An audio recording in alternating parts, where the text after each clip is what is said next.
if you think that, then you're gonna go into a game against them, and then you're gonna lose the game. You're gonna make mistakes. You're gonna throw. Right. So here I am with Poison from Arial Arise, invited to Element 2.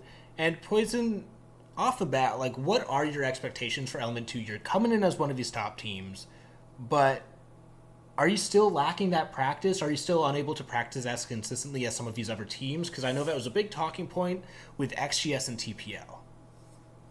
Nah, I think we're okay at this point. I think we practice like a pretty similar amount as the other teams, and like I don't think the amount of practice is like gonna make or break your performance in the in Element because like our team, the old era roster in Element One, we were like we probably practiced the most out of every team in that tournament, and we didn't win it. And then Card and Co won, and at that time they weren't again they scrim at night like probably 4 to 5 days a week, and we do the same thing on aerial on this current aerial. So like I don't think the more practice doesn't hurt you, but it's not like oh the team that double scrims they're gonna win like they Yeah. got it. Like it's like a lot of this just comes down to who can perform in the important game when it matters. Because at the end of the day, we're all good Siege players, and everyone kind of has a good idea of how to play. So it's more about performing in the moment.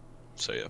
Yeah, and, I know you were running without strats for a while. Is that still the case, or are you starting to integrate some more structure? Because I know when I talked to Brios, he mentioned, hey, like, yeah, it makes us very unpredictable, but it Mhm. also increases our variability. Sometimes we'll have a 10 out of 10 game when we're all shooting straight. Sometimes we'll have a 5 out of 10 game because we just don't have the like structure of strats to kind of provide that consistency. Are you still rocking with that, or are you starting I to think it integrate those depends. strats? Yeah, I think it depends on your definition of like what strats are. Because like we just in the past like a lot of people might think of it as like oh you like blueprint your strat out and this is the strat you run. This is Yeah, the what you do. We don't like blueprint our strats, but like I would say we have strats. I think every Siege team has strats. Like it's we still have things we do, consistencies we do. Just maybe we're not like Ariel 1.0, we probably wrote down almost all of our strats. This team we don't really write down our strats. We kind of just like do it a little bit more looser with some room for variability, and I think that's the best way to go about it. So I got think we it. have strats, but it's not like maybe what everyone thinks are Yeah, strats like it's so. kind of like the Pirates Code, you know? They're more Mm. like guidelines and rules, you Guidelines. know? Yeah, yeah, definitely for sure. I like that. Yeah, and so XGS obviously wasn't like the best run for you guys. It wasn't like terrible. It wasn't an E1 All Stars where you're bombing Yeah. out in Swiss stage, but it wasn't great. What was going wrong there, and what kind of steps have you taken to fix it? Because I think this is a much higher stakes tournament, right? I think biggest thing probably was like yeah, like you said, I wouldn't say it was like a failure like we failed, but like I think us going out in top 8 like we again we went against a good team. Wildcard Ace is the number 1 seed and it was a close game that we lost, but like we again we have high expectations. Like usually in the past I have beaten those guys most time I play them, but Yeah. the I think the reason why we didn't play as well was probably just more like an identity crisis. Like I think we were trying to play like a different way. Like we weren't playing as confident, I think, and we were trying to like force like a play style of like kind of working picks and like taking our time when we were just like then we were just kind of too predictable. Like we're better when we're like we don't set a play style that we play. We kind of just Okay. play Siege and kind of keep it loose, keep it in the moment. Sometimes you play slow, sometimes you play fast. Like it's we were just trying to force a play style, I think. So that's why we didn't start as well. Towards the end, we kind of figured it out that we were kind of forcing a play style because we started off 0-2, then we got it back, but we still kind of obviously didn't have the we didn't win the league or go to the finals like we expected or wanted to. Yeah, and so that's all settled by now. You've realized Yes, mm, everything that you got to do. Okay, okay. And we should. so Yep. I this might be a tendency that I'm like just overly noticing because I'm just watching too many VODs and I'm starting to notice a Mm, pattern that isn't there. But I've kind of noticed that sometimes there's a bit of a discussion of Poison can't attack. You look at mm, Ariel Arise versus GGG in the Element 1 semis, you look at the major qualifiers against Mirage. There's been a lot of big name series where it looks like the teams under your lead seem to struggle a little bit on the attacking side, and it costs you these big name games after you run up a huge lead on defense. Is this an issue, or do you think this is kind of overblown and it's just kind of like How failures of the I mean, team? me, I'm not gonna like say, oh yeah, we can't win attacks, but Yeah, like I would say no. I just think sometimes you have games like I would say the game is defender sided, but like sometimes like yeah, we just have games where we're not winning attacks, we're making mistakes. Some of it is my calls, some of it's other players. Like I would say, I think you could ask my teammates, I think you'd ask people. I would say I'm a pretty formidable IGL at least respect like can handle it. Not yeah, maybe not the best in the game, but like I would say yeah, I would say I wouldn't be too concerned about that. Yeah, we've been looking pretty solid. got it. And then what are your like personal power rankings for this tournament? Like, who do you think the top dogs are? That ex Mirage team no longer with us, so Yeah, so that off yeah. initial impressions, they'd probably be there. But with the team with Asian Rice Hat, Karn and Co's still there. Who are your top dogs for this tournament?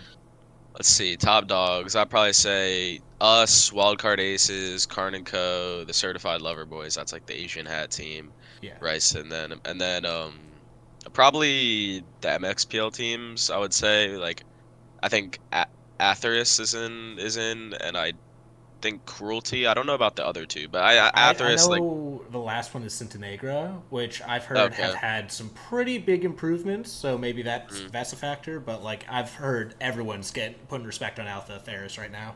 Yeah, I would say I heard they also got like a big roster move too that I think is strong for this. So I think yeah, I would say us, Card and Co, Wildcard Aces, Certified Lover Boys, and Atheris. That would be my top five. So yeah. Got it. And is there anyone that you think's just going to absolutely shit the bed, either from the teams that have already qualified or some of the invited teams that you think are just underwhelming? Well, let's see. SSG Academy doesn't seem like they're in a good spot because like they just had like the Valeno was playing underage and then they dropped Nick. So like they're kind of it's very close to the start of the tournament. So then they're making roster moves kind of like you wouldn't very unexpected. Like why did they make them earlier? Like so I think that team's in a weird state. Um I guess we'll see with E1 All Stars. Like, yeah, they didn't have a very good Xenon, but like, they're a team that usually is pretty solid. Like, I wouldn't say that they're like a top dog to win the tournament, but like a respectable team that like I would Okay. think could win games. But I wouldn't say there's like a no. I haven't really thought of a team as like, oh, they're gonna do bad because I'd try to. If you think that, then you're gonna go into a game against them, and then you're gonna lose the game. You're gonna make mistakes. You're gonna throw. You're gonna be like, oh, this is free. And then because everyone's solid players at Yeah, E2, yeah. like yeah, Yeah, there's no freelo. And then, yeah. final question here. I just looking at the Liquipedia, you'd think that there's some grand rivalry with Wildcard Aces because you keep running into each other every fucking tournament. Is there really a Yeah, rivalry here, or is it just like you keep running into them in the brackets? Like, oh, these guys again? Like, here we I go. would say there's a rivalry. Like, I mean, it's not like a bad rivalry. Like, we just, bro, I've been playing against, like, I've never teamed with those guys, but I've played against them for like years. Like, and they've kind of all stayed like pretty similar. Like, they've teamed together forever. I've had a different teams, but like, I've just played against those guys forever. And Yeah. like, I would like to say that I, I definitely have a positive winning record. Like, I gotta win like 75% of the time or 80% of the time we play. But like, I would say there's a rivalry, but yeah, we play them a lot.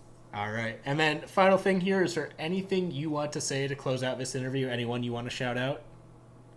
I mean, yeah, I mean, not to shout out my team in the Arial Arise org. Like I think we're doing really good. You know, we after Xenon obviously wasn't a complete failure. We started off 0-2. We made the playoffs. We had a close game, but not not the result the standard we hold ourselves to. We had a good break at the second the Xenon playoffs were done, you know, because a couple players went to the major. We had some time Yeah. to reset, rethink. I definitely learned some things from the major, just talking with the pros, just kind of watching the games. You're always going to be learning stuff there, learning strategies, just learning mentalities, all that stuff. So I had a good long break, a little time to analyze, learn some stuff, and now I think we're back, and I think our team is like playing as good as probably the best I've seen us play in a minute or maybe in the history of our team. So I think leading up into E2, we're in a good spot. You know, we just got to come up and do it on game day. So yeah.